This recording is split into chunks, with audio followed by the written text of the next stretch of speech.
Do you ever feel like your job is taking over your life?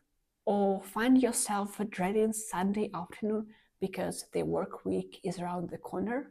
That was me too, until I made one big decision to go part-time. And let me tell you, it changed everything. In this video, I will share how stepping back from full-time employment transformed my career, my personal life, my financial mindset, and most importantly, my mental health. If you've ever wondered whether going part-time can be the answer to that constant stress, stick around, this just might be the inspiration you need. Hi, welcome or welcome back to my channel. For a very long time, and to be honest, partially still, I've been identifying myself with my work. My personal success and fulfillment were defined based on my professional achievements. While this mindset drove my professional success, it left me feeling burned out and overwhelmed. But then I made this tiny change that turned my life around. Let's dive in. I officially made a transition into part-time over a year ago, but I'm truly part-time since 4 months now. While the reason and decision to go part-time is another story, in a nutshell, I became a parent, I became a mom, and wanted to spend more time with my kid. That's why I reduced my workload to 80%, which gave me 1 extra day per week off. And since my son started daycare full-time, everyone started questioning me whether I'm going back 100% to work. And I answered everyone, and most importantly to myself, with a firm no. No way I'm going back 100%. Honestly, it's tempting to think about financial aspect because full-time definitely pays more than part-time, but let me tell you how going part-time improved every single aspect of my life. I am sure that it will pay off not only mentally but also financially in the long run. Let's start with the really non-obvious benefit of going part-time. With less time, I became more productive at work. Parkinson's law says the work extends to fill the time available to its completion. With less time to waste, I could focus better on my tasks and to be more productive. Moreover, I realized that I enjoy my work more because I don't have to be there every day. I have more time for myself and for my family. Which brings me to the improvement of the personal aspect of my life. I believe that I became less stressed and anxious about my work, about my life in general, which made me a better partner and better mom. I finally realized that being selfish is a good thing. It's beneficial to you and others, while being sacrificing is actually destroyable. I know everyone says this, but it happened that I needed more time and kind of personal experience to comprehend this concept.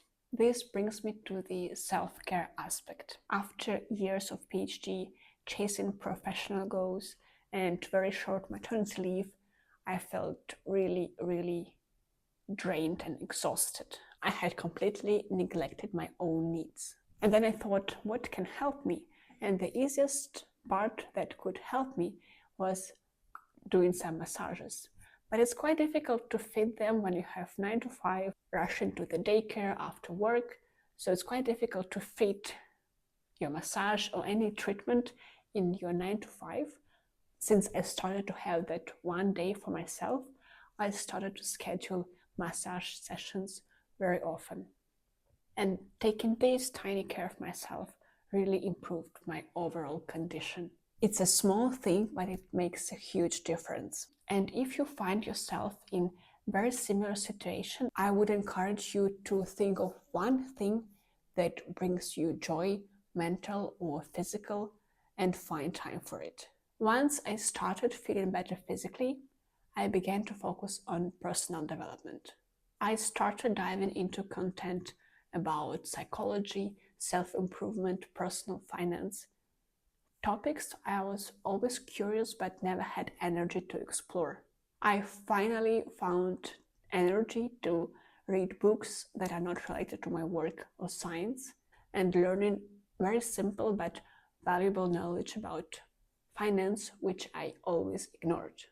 I've always been saver and optimizer when it comes to money, but diving into financial content helped to change my mindset.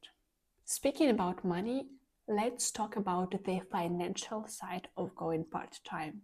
At first, I felt scary. Not only I earn less working part-time, now I have more time to spend money. But then came a light bulb moment. One day I saw two back-to-back transactions on my bank account. The first one was my salary payment, and the second one was my daycare invoice. And the daycare invoice was actually half of my post-tax salary. And for 1 second I thought, should I just go back full-time? But almost immediately I realized that it will not change anything. It will not change my financial situation. Instead, I started to look into the ways to diversify my income and building up skills that would help me both inside and outside my work. The bigger picture. What I have realized in this is that improving one part of my life leads to improvement in others. For me, reducing my workload unexpectedly led to my professional growth, which made space for my personal happiness, which improved my mental health and shifted my financial mindset. It's like a positive feedback loop. Each improvement builds up on others. If you are feeling stuck and have an option to reduce your workload, I really encourage you to consider going part-time. It might feel risky, especially financially, but think of it as an investment into yourself. Use that extra time to figure out your values, what sparks you, and explore ways to turn this into something fulfilling or even financially rewarding. And here is the best part. I no longer feel that Sunday night anxiety about the work week ahead. Knowing I only have to work 2 days before my day off and then another 2 days before the weekend makes a huge difference. Even at 80%, which I consider part-time, having that one free day has been a game changer for me. Thank you so much for watching. If you like this video or if it resonates with you, please like and subscribe.